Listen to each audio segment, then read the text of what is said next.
divine being le ushembe ayifi uma ngabe ehamba ushembe emhlabeni uyaphuma lo moya ungene kulo shembe oba umholi ehamba ushembe emhlabeni uphume lo moya ungene kulo shembe omholi njalo njengamanje na lo moya lena usube lapha elokhuzeni eNazaretha for over 90 years. Khona lo moya lona in fact manje uthatha uthi lo moya lona waqala ukuba khona umprofeti ezalwa ngo1865 namhla sekunyaka ka2001 lo moya lona usuhlale over 100 years uhleli phakathi kwamaNazaretha awufi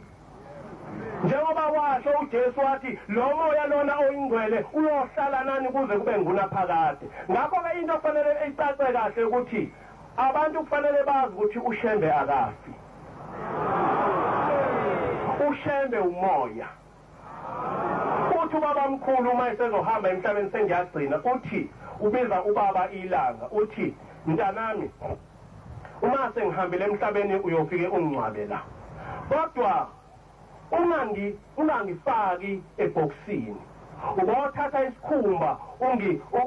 ungisonge ngaso ngani na ngoba mina uma sengilele lapha ngiyomila like a seed I will grow.